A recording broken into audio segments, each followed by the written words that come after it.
Right on. Thank you. So my name is Gabriel Herbs. Gabe, also good. He, him. I'm really excited to kick off our Red Talk. I'll be working with my comrades, Nick and Kier, on this presentation. So, folks, we are on the cusp of the largest strike in U.S. history, which feels funny to say because I think anyone who's alive right now, looking back in history, it kind of feels like we're not at the zenith of worker power in our country.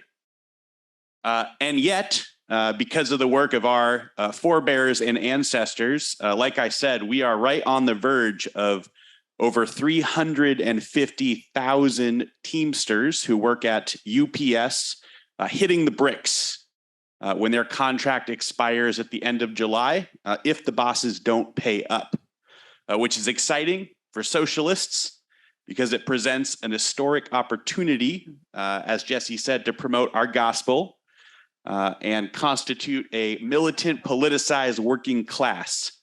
So how do we do it? Well, first we got to dig in and understand what has happened prior to this day.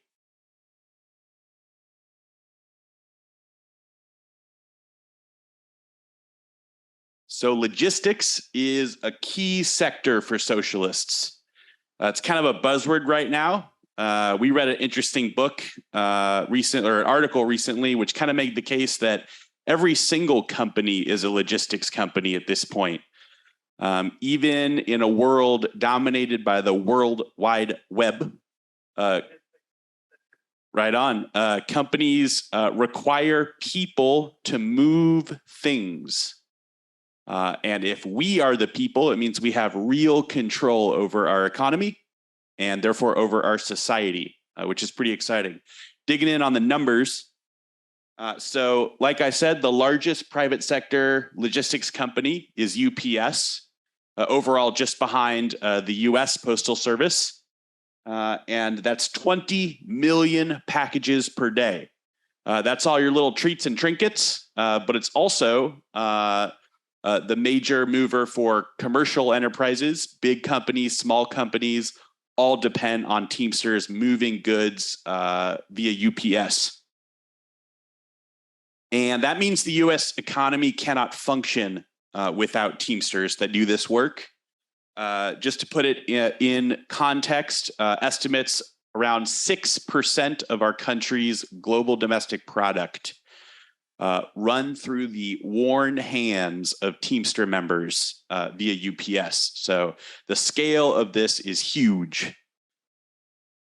And lastly, important to call out, this fight touches workers from coast to coast.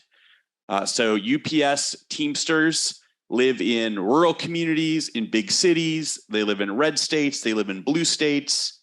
They live up the road and down the road. In 1997, when Teamsters struck UPS last, it mobilized worker struggles at every level of society and in every place. So in a world of extreme polarization, not necessarily the good kind, a lot of socialists are looking for an answer to resolve those contradictions. How do we unite people around a common agenda in a manner that goes beyond existing political and electoral divisions? You have the $1 million answer if you know the answer there. We have a theory. We'll see if it works.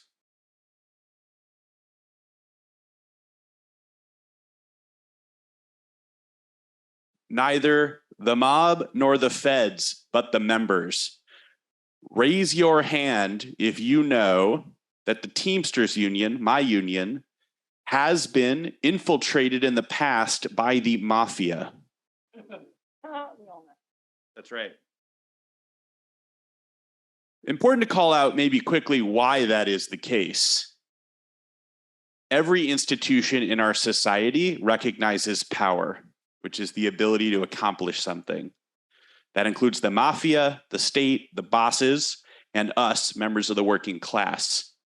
And so over the decades in the 20th century, the Mafia moved in, sometimes with the help of Teamsters leaders, to take control of significant parts of our union.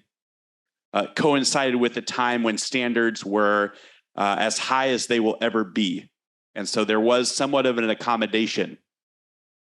Mafia control was a serious problem in our institution. It was anti-democratic, it was authoritarian, and it was violent, but not in the correct direction.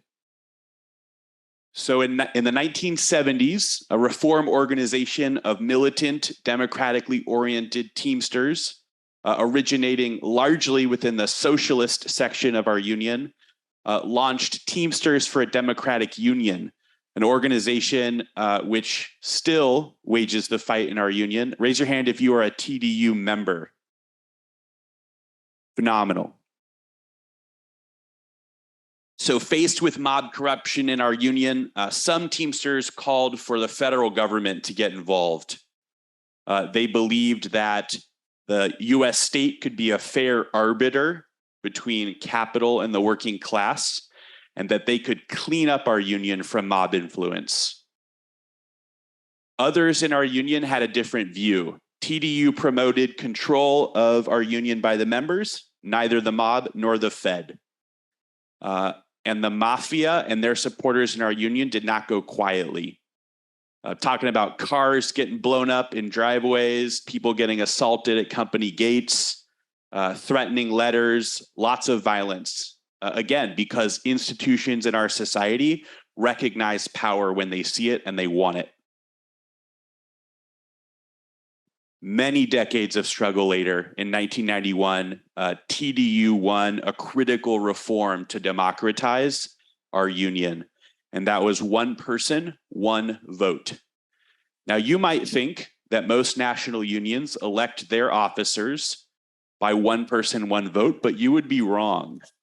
What is far more common is an arcane, anti-democratic delegate system, in which a system of patronage identifies local union leaders to represent the interests of the existing labor aristocracy at the national level. To this day, only a handful of unions have one person, one vote. The Teamsters, the UE, recently reformers won this at the United Auto Workers, which is incredibly exciting. But if you're a member of AFT, of SEIU, of AFSCME, some of the largest unions in the country, you do not enjoy democracy in electing your national officers because those unions do not utilize a one person, one vote system. So reformers won one person, one vote, and the result was democratic leadership in our union. And that meant in 1996, getting ready for the expiration of the UPS contract, reformers set out a bold agenda, and we're very clear with UPS bosses that if they did not capitulate to our demands, that there would be a strike. And that's what happened. So in 1997, then about 180,000 Teamsters hit the bricks across the country. We'll dig in a little bit in the presentation about what happened. But the state was not sleeping. In 1998, federal regulators intervened in the Teamster election and disqualified the Teamsters for Democratic Union-backed candidate, Ron Carey, who, despite popular support in the union, spoiler alert, after an historic strike victory in 97, was disqualified. His opponent, who was guilty of significant election violations, was allowed to remain in the race. And that's how we started to labor under the authoritarian regime of Jimmy Hoffa Jr.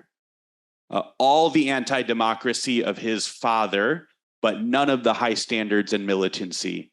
And the result was decades of concessions. When you look up what a part-time UPSer earned in the 1970s, we're talking about mortgage money, and that is unimaginable today. And this is the timeline that brought us to this moment. 2002, Hoffa capitulates to a long-held UPS demand for a 6-year agreement. Now, for folks that haven't been part of a union contract campaign, if your union doesn't see the militancy and organization for 6 years that a contract campaign gives you, it breeds complacency and disinterest and weakness. And that's why bosses want these long contracts. 6 years is very long.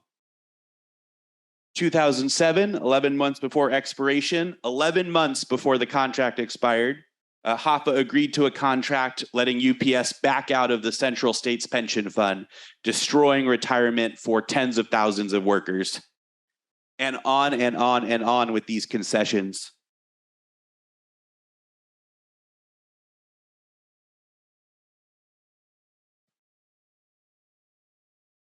It's a great victory. This is a great victory. This is a great victory. This is a great victory for everyone. Because it is what this country needs.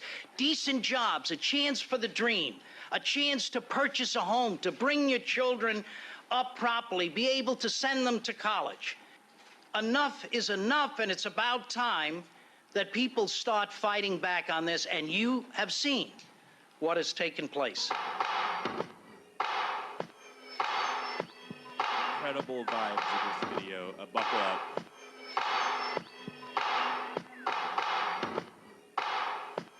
This survey. Months before the 1997 contract negotiations at UPS began, Teamster members filled out surveys and held meetings to tell union leaders what the priorities should be. The issue is one of labor's most important issues of the 90s, part-time versus full-time jobs. I'm an air walker. I get 3 hours a day. I've been here 5 years, and I want a better, longer paying job.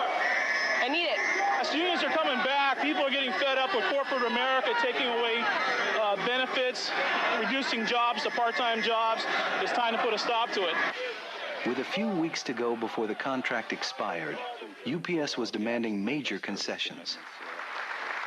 Teamster members voted by 95% to authorize a strike, if necessary, to win a good agreement. We have a last, best, and final offer that... On July 30th, the day before contract expiration, UPS made a so-called final take-it-or-leave-it offer and demanded it be put to membership vote. They should be out sending that final offer out for ratification vote. But the Teamsters National Negotiating Team knew it was not the best agreement we could win.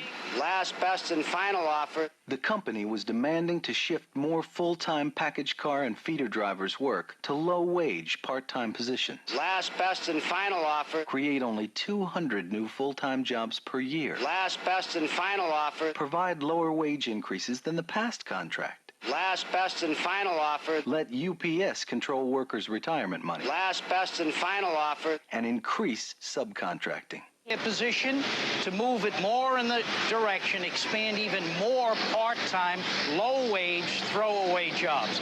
That's not what America wants. That's not what our community wants, and certainly that's not what Teamster families want. You don't see them now because they're all gone walking picket lines. 185,000 drivers and package handlers hit the picket lines at midnight, unhappy with the latest... The strike began on August 4th, and months of building unity and public support paid off. In Atlanta, air traffic controllers have given the Teamsters $10,000. Civil rights leaders, civil rights organizations, other AFL-CIO unions. IEM machinists, and we're here for y'all. And everybody's digging in. Everybody in the country's digging in. Because this is a very important labor struggle, and I feel sure we're going to win. You heard in the news, United Parcel Service workers are going to be back on the job today. Several days later, UPS agreed to a contract package that achieves all of UPS workers' key goals. Teamsters won 20,000 guaranteed full-time opportunities for part-timers over the next 5 years. It was a fight for really America. I mean, because there's so many people who are stuck into that part-time. We also won the largest pay increases ever at UPS for full-timers, part-timers, and air drivers. It shows that by banding together that we can accomplish the goals and the benefits that the American workers need. The new contract prohibits UPS from using subcontractors for feeder work except for peak season, and then only if the local union agrees. Feeder work now being done by subcontractors will be bid to UPS sleeper teams. Big industry has got to notice that the working people are not going to put up with it anymore. We stopped management from forcing all Teamster UPSers into a company-controlled pension plan and won major increases in pension benefits. We also won improvements for part-timers not covered under Teamster plans. What we're doing is for the future. And we won job safety rights on over 70s and a guarantee that if UPS ever wants to raise the weight limit again, they must first reach agreement with the Teamsters on health and safety protections. It's for your own. This fight was lots larger than the Teamsters. This was a fight for America, and we won it. You already know. Show some love to the men who are wearing the brown clothes. That's the men in. That's the men in. That's the men in. That's the men in brown, clown. Yeah. Yo, man, we're the men in brown, man. The UPS. You can't live without us. I'm going to turn it over to my comrade, Nick Maripode, who is going to give you a report from the shop floor at UPS and what we can do to join their struggle. Not to kill the mood on Nick's point, there is a motion to extend time in the Zoom chat by 30 minutes from Nick Fiora. There is a second from Harrison Warner. Is there any objection to extending time for this important item? I promise we won't take all 30. Is there any objections to extending time by 30 minutes if needed for the UPS Red Talk? Fantastic. We will ask Chris Lowe to add 30 minutes to the time. Thank you. Go ahead, Nick. Yeah, one of the reasons we need a better contract, I think I'm still driving some of the trucks we saw in that video, by the way. Hi, my name is Nick Maripode. I'm co-chair of the Portland DSA's Labor Working Group's Logistics Subcommittee. I'm also an elected member of the National Labor Committee's UPS Strike Ready Campaign Coordinating Committee. And I'm a recently appointed shop steward, Teamsters Local 162 at UPS, where I'm at 22.4. 22.4 is a couple numbers that mean contract concession. It's a second tier of employment at UPS. So I used to do the same work as your UPS drivers that are on the route every day and get paid less money. Now I steal work from inside part-timers because they moved me inside to get rid of overtime work for part-timers leading up to the contract campaign. So, you know, a lot of us here in the room we're living out the concessions that we're giving away in the last contract. So I want to look at this quote here from a veteran package car driver. We fucking did it. We voted down the national and forced Taylor back to the table. I'm crying tears of joy right now. We fucking did it. This quote marks the beginning of the end of the Hoffa era in the current Teamsters Union. In 2018, a nationwide movement of rank and file Teamsters, led and supported by TDU, did what at the time was considered nearly impossible.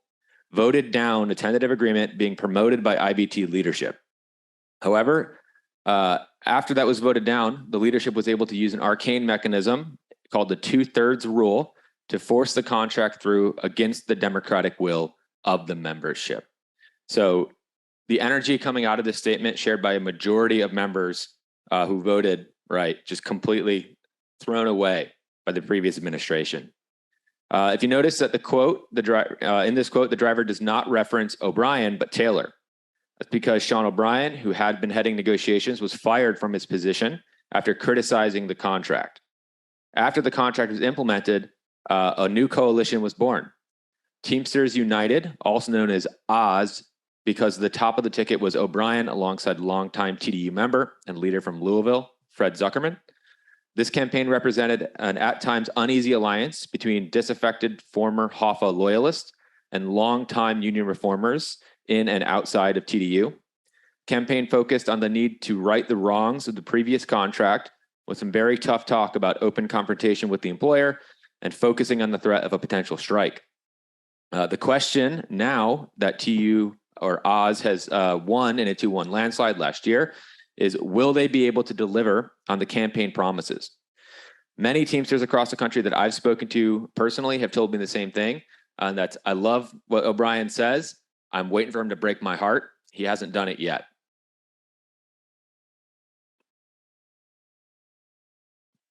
So this brings us to one of many key questions that we're always trying to figure out as organizers in Teamsters Union. How do we prevent that heartbreak that so many members are afraid we're going to see? And how do we prepare to fight back against it if it happens? A large, and in my opinion, oh, did I miss a slide? Sorry. So yeah, actually, I want to. I did miss a slide. That's okay. I want to look at some of the. Yeah, that's okay. We'll just go with where we're at. So the next one. So this brings us to one of the key questions. How do we prepare to prevent that fight back? A large and important, possibly the most single important part of that answer is by engaging in the rank and file strategy. Unions, especially the Teamsters union, are very resilient to outside public pressure. Officers ultimately, I know it doesn't always feel like it, but officers are ultimately accountable not to groups like DSA, but to their membership. Like many other unions, we face the issue of a largely disorganized membership within our union. In order to exert pressure to hold leaders like O'Brien accountable, we need socialists on the job advocating for a vision of a vibrant, militant, and democratic institution. As workers, fellow workers in these unions, we can, and right now we are, push our co-workers to engage in the historic struggle for the best UPS Teamsters contract that we've seen in a generation. We can move our co-workers into the fight so that they sense their power in the workplace. When people learn that fighting back makes us stronger, then they can apply those lessons to their own institutions. The struggle against the boss must generally precede the struggle for reform. As the well-worn saying goes, aim your fire at the boss and catch the bureaucrats in the middle.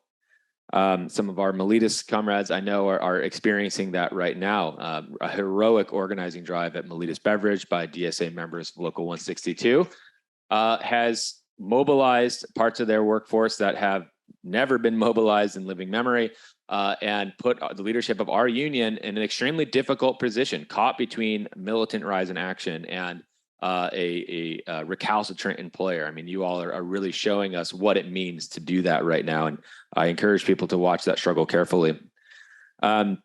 So this strategy, the rank and file strategy, holds not just the promise of reform, but the important goal of broadening the class base of a socialist movement.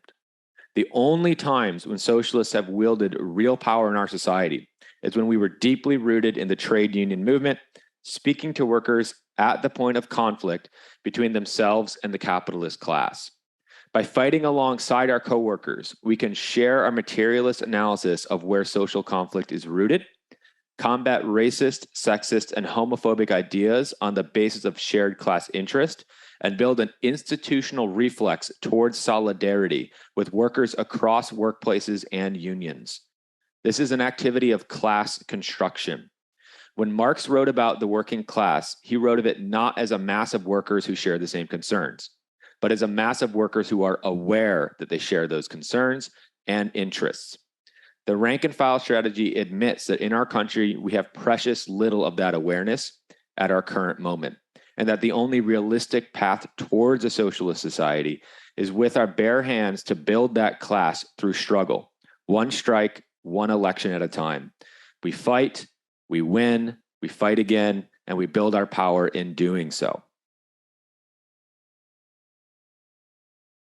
So looking a little bit at the current moment, on the state of the current IBT contract campaign as headed by O'Brien and Zuckerman, mixed, frankly. Rhetorically, right, we have the tough talk that O'Brien is known for. Buckle your chin straps. This is a full contact sport. He loves to say it. And I believe he means it. I really do. I actually had the opportunity to talk to him in person. He came to the hub and I said, Sean, I love your rhetoric. I love the way you're talking. He says, it's not rhetoric. It's what we're going to do. And I was like, okay, fuck it. Yeah, let's go. We're not seeing some of the other commitments that we saw in 97, right, to prepare the union for the strike.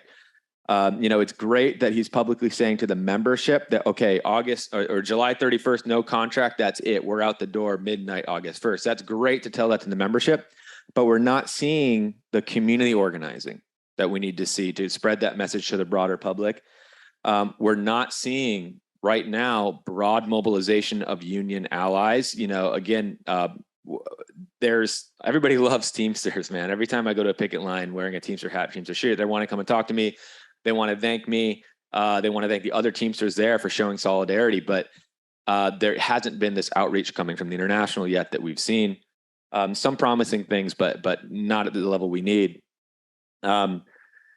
There's this low-level internal organizing to support the contract campaign. There are resources for us members to utilize. They have this UPS Teamsters app that's got some good resources on there, but it's not coupled with bargaining updates that have details to them. We get lots of updates that are sparse on details. So when we're going member to member and we're telling to people, this is historic, you need to be involved, you need to go there, they say, yeah, I got an update.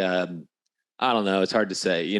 We're not being able to say, the company said this and we returned with this. There's very little detail. So there's some real contradictions. The current administration is very contested terrain. I personally know a longtime TDU organizer, somebody who actually is the reason that I'm a Teamster right now. He was given a post in the current IBT administration, and in his own words, he was assigned to Siberia by a political rival. So these are real contradictions, right? It's our job to navigate these contradictions in a way that advances both the struggle of the rank and file and, as socialists, the socialist struggle, and ultimately gains UPS workers the best contract we've ever seen.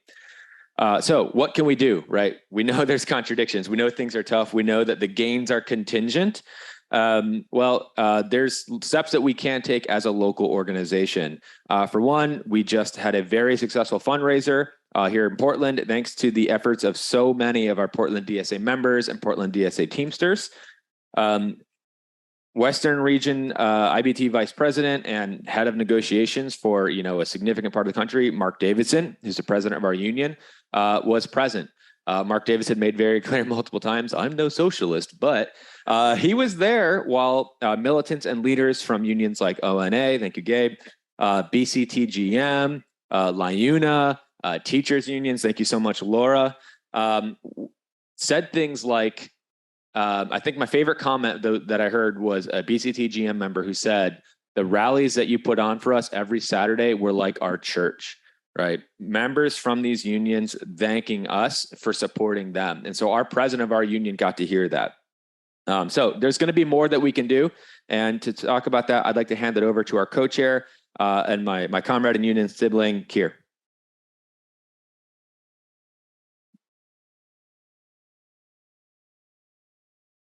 Howdy, folks. You may remember me from facilitating the meeting about 20 minutes ago. But for the record, because this is being recorded, Keir, I use they, he pronouns, co-chair of the chapter, and I'm also a rank and file UPS Teamster.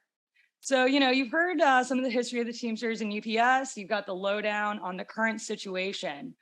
So, now the question is, what does this mean for us as a DSA chapter and as for representatives of the larger socialist movement? And I'm sure I don't really need to say this, but we all know on some level that striking's like a big fucking deal. And we know that whether from having gone on strike ourselves, supporting workers on the picket lines, or even just that highbrow theory that we're all reading all the time. It's a huge risk for the workers to take. They're foregoing paychecks and choosing to place their full faith into solidarity to fight for a fair contract with their fellow workers. And this is their fight. This is their whole thing. This is not about us. So the question is, where do we come in? What do we do as representatives of the socialist movement? And this is where we get to strike support and organizing the larger community into actively supporting the UPS workers. We're here to come in with the assist, to demonstrate both to the workers and also to the boss that we have the workers' backs. They are not in it alone. Now, our chapter has a successful history of strike support. We stood on the picket lines with BCTGM, LIUNA, SVU, and many others. We've demonstrated our support by everything from making hot chili so that striking cannabis workers could have a hot meal on the line, to staging direct actions to prevent scabs from getting to work to slow down production. Something I've long argued about DSA is that our status as a multi-tendency org is a key asset for us. And I believe this campaign is a prime example of a campaign that needs something from every tendency that we have here. We'll need mutual aid. We'll need event organizers. We'll need our OPSEC, tactical specialists. We'll need folks who have connections to our electeds. We will need our electeds. We'll likely need canvassers. We need to talk to our members to get them out on the line. I am like almost positive that anything you've done in DSA will be applicable to supporting the UPS strike. But what can we do right now? Well, I am so glad you all asked. Dang it, I meant to take this with me. We have these strike ready pledge things. They are on your seat. Oh, I should actually talk into the microphone. I have a loud voice, but it's probably better if I do that. So we have these on there.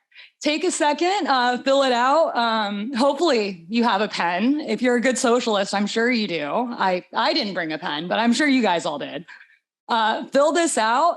And then on the back, there is this, these cute, whatever they're called, codes, the square things. QR. I don't know about this tech stuff, guys. I'm a little iffy on it. So there's this QR code. Please scan that and fill that out. So get this all filled out. At the end of the meeting, we're gonna all get together up on stage, gonna take a picture and throw our fists up, put it on social media and show everyone that the Teamsters, we got a backbench of people willing to fight. So.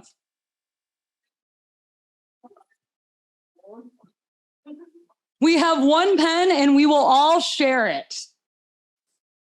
Socialism in action, baby. All right. What are two things already in public ownership? Lighters and pens. True that. All right. So that's basically all I have. I think you've had a question for a minute. So I keep hearing about I don't know if anybody can answer this, but I keep hearing August 1st, and usually it's, you don't announce a strike this far in advance. So I was just wondering why that, if anybody can answer, why that date specifically? Jesse raised his hand. So the rhetoric coming from the IBT itself has been, if we do not have a deal by August 1st, which is when the contract expires, if we do not have that deal in hand, people will be on the street that day. So it is the contract expiration, August 1st. That is maybe not the best framing, but it's the one Mr. Chinstraps has chosen. So is there no strike provision maybe? Could be. Okay. And then I was just curious, how many TDU reps are on how big is, I don't know if you guys know the national bargaining team, and then how many TDU folks are on there?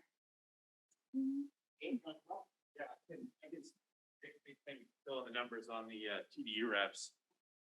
I just wanted to add quickly to Jesse's really good answer on contract expiration. So as alluded to, the contract has a no strike clause, which means if you strike during that time, you are at risk of termination without recourse. Your union can be bankrupted by the government and the employer. There's serious consequences to violating that clause. It expires when the contract expires July 31st. The only thing I wanted to add is that some unions think that strikes are about taking the boss by surprise. In this day and age, I don't know how you'd be able to take your boss by surprise significantly. I think the evaluation being made by militants and by Teamster leadership is that by putting the date on the calendar now, you generate confidence in your own rank and file and give them time to organize and prepare to lead an effective strike. So playing the open hand, I think, is the idea. On the question of TDU and the presence on national bargaining, that's contested terrain is how I describe it, because TDU has a real presence at all levels of negotiation right now. For example, the general secretary treasurer, who's second in command of the union, is Fred Zuckerman, longtime TDU member, elected member of his local, or leader in his local union as a TDU member. So a leading reformer. Teamsters bargaining is pretty complicated. The national bargaining team is quite large. It has rank and file representatives, thanks to the work of TDU making that requirement. And there are TDU members on that. I couldn't tell you the proportion, but under that, right, you have your national negotiations, regional, joint council, and then sometimes down to local. And there's TDU members present at basically every level. It's not hegemonic, right? Obviously, the priorities of TDU have really done where their strongest is shaping the messaging that the members are getting out. So whenever the international is sending out like information to the members about how to get involved or what's important. Like TDU has a huge role in shaping that messaging. Where the difficulties really lie is, TDU does not have the reach to like run the union nationwide, and the locals have an immense amount of power, as do the joint councils. TDU is far from hegemonic in the locals and on the joint councils, right? So the implementation of the priorities, although the national priorities are quite good and TDU has a heavy hand there, is very, hit or miss based on the local political conditions of those joint councils and locals.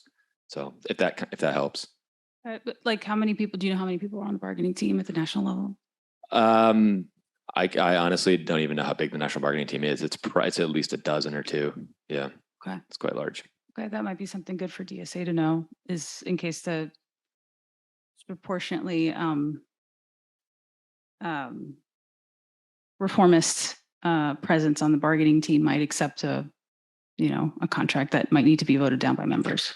Yeah, the question of whether or not there's going to be a vote no campaign is something that our national campaign within DSA has started talking about. Like,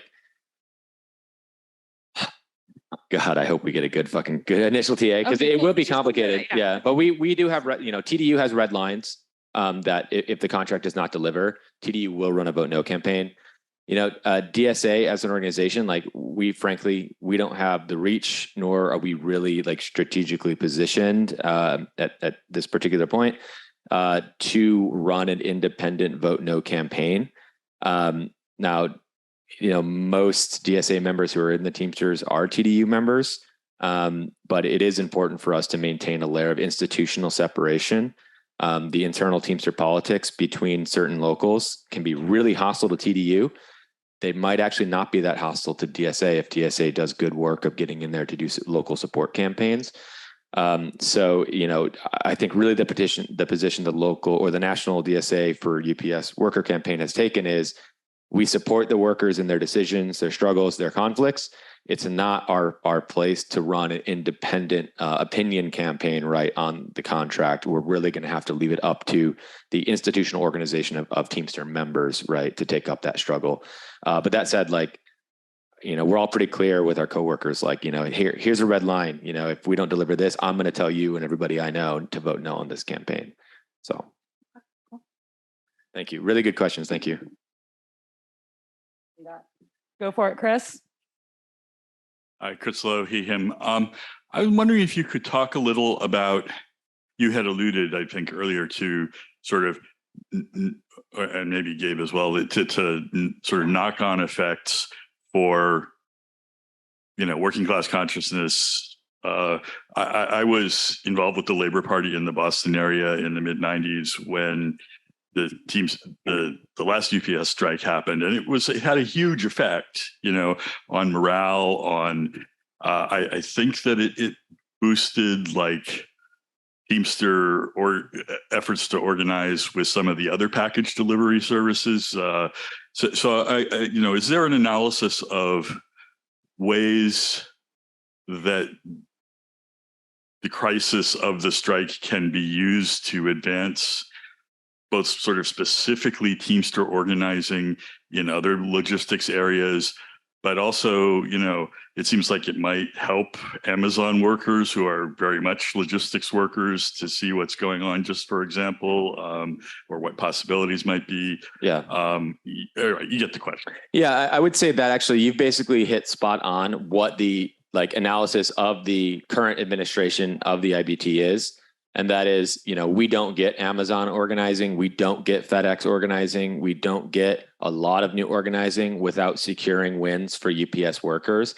And in a way, that kind of sounds quite strong, right? That's like, okay, hell yeah, let's lean into this fight. Let's win the one at hand, and then let's walk forward. But I think it's also, there's a legitimate criticism to be raised there, with the Amazon labor union winning their election in New York. That showed that organizing these shops under current conditions was, at least theoretically, possible in some areas. And because of the Teamsters Union's strategic orientation towards winning here now and then doing that later, they were caught very, very flat-footed and unable to respond in a kind of quick way to get involved. Now, Sean O'Brien got himself very close to Amazon labor union's leadership. We'll see how that plays out. I think, if you haven't seen already, there's quite a few good pieces out about some very difficult problems with the Amazon labor union and basically being in a very anti-democratic state. And frankly, I think that probably comes out of a very difficult strategic position. Amazon's a big company with a lot of ability to reroute volume. They can throw up huge material and legal roadblocks to securing a contract and future organizing. And when you're under that brutal of a condition, like I don't want to sit here and heap blame on people who pulled off something, history making and spectacular. But it definitely is going to show, in an institution, there's going to be problems when you're up against that big of a behemoth. And I think the Teamsters being unable to really jump when ALU said jump, could have contributed to that. But right now, the analysis is organize or get the best contract possible and then turn to future organizing. And I really think it's going to be up to socialists within the Teamsters Union to realize that on the ground. I truly believe that. Thank you, Chris. I just wanted to say a reminder that we will be taking a photo with the pledge cards after announcements. So please don't leave until announcements are over because we're going to get together on the stage for a photo. So keep those and be ready for that. And seriously, fill out the QR code. That's like how the national campaign gets you information and everything. So thank you. Hi, Wallace, he or they pronouns. Thank you for the great presentation, Nick and Gabe. I was just curious if you had any thoughts on what might be some reasonable benchmarks for Portland DSA to hope to achieve through our strike support campaign. Any things you think we should be looking for? I think the biggest one right now, it's actually kind of a complicated question. Chapters across the country are going to reach different levels of involvement in this campaign. The most successful chapters are going to be able to successfully hold rallies or actions alongside the Teamster locals in their area before anybody goes on any picket line. Chapters that are less successful in that regard will be able to participate on the picket line and maybe make some connections there and lay some groundwork for the future. Chapters that are completely unsuccessful will frankly do something stupid, fuck it all up, and not be able to work with the Teamsters again for at least 5 years. So if we can avoid that category, that's great. But as far as benchmarks go, I think, I kind of messaged our Teamster group chat that our fundraiser, which we just had, was not for an audience of one, that being Mark Davis and our local vice president. There was a lot of people there that needed to hear our message. But thanks to the efforts of Jamie, largely, getting a leader in our local means that we are relating to the union as it exists. And I think that's an important benchmark. I think the next one would be relating to the union membership as they are. So getting that membership to events either run, sponsored, or co-organized by DSA ahead of the contract, to me would really point that our campaign is successful. And then frankly, I think another shameless plug, getting a lot of people of our own membership to sign these cards and fill out this QR code for the national campaign will show that our chapter is leading by example in getting our own membership organized. Because a big part of this campaign is organizing Portland DSA membership. What was so great about the Nabisco strike? Yes, it was fun to get out there and raise some hell, but it was great because Portland DSA membership broadly was activated and engaged. So those are the benchmarks I would use. Thank you, Wallace. Yeah, I just wanted to highlight the pitch that we heard from Keir, actually, as it relates to Wallace's question. These are qualitative benchmarks, but I think if we can see coordination and participation from all the tendencies in our chapter, from all the working groups in our chapter, we can activate sizable, paper membership to take action as part of this campaign. That answers a lot of questions that our chapter has had for a long time. And so that's one of the reasons kind of internally facing why this is such an exciting opportunity. So just want to lift up in whole and in summary, Keir's pitch on that question.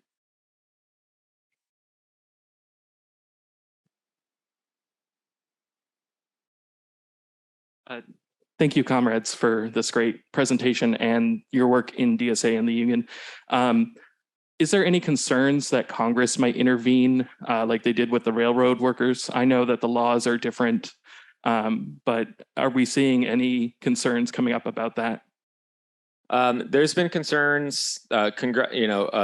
Congress can't, from what I understand, maybe Gabe would be better to answer this, but can't really intervene in the same way. It's not under the same law. There is a avenue by which the executive branch could intervene. And then, of course, there's a potential judicial issue with this Supreme Court case coming down over what is it, Glacier Northwest, which is like a cement company in Washington.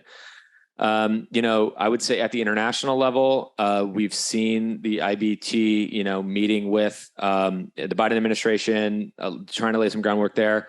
But I think actually Portland, or not Portland, but DSA nationally has done a really good job of leading by example on this as well.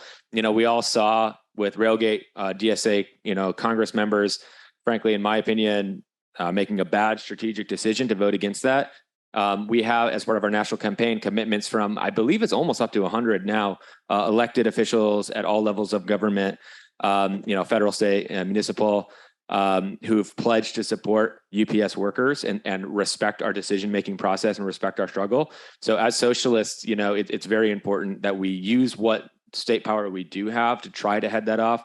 There's things that are just out of our control, and that's, going to be out of our control, but what's not out of our control is the power of the rank and file, right? And if we can try to activate that, you can raise the social costs to state interference. I want to thank Farah Chaichi for signing on to that pledge, by the way, to support UPS workers. Sure. Thank you. I have a historical example that I want to put out there for the benefit of DSA members who sort of looking a year or 6 months ahead to DSA members who are not active in the trade unions. So the 97 UPS strike was a really crucial predecessor event to the 1999 WTO protests, right? So that was this moment where it was talked about as the Teamsters and Turtles Alliance, where tens of thousands of rank and file trade unionists united with, people who are coming out of various activist scenes to do this series of big protests around the world.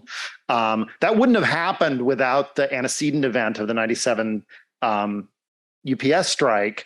But it also wouldn't have happened if those activist layers hadn't come up with something big for people to participate in, right? So looking forward a year, it's going to be really important that, folks who are engaged in climate work or, reproductive rights work or whatever it is, build events that are large enough to accommodate the energy that's going to be coursing through the working class as a result of this victorious strike that we're going to have.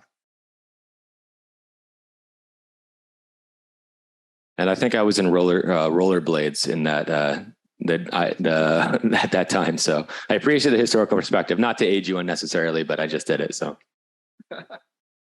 yeah, that's a Midwest hockey age signifier right there.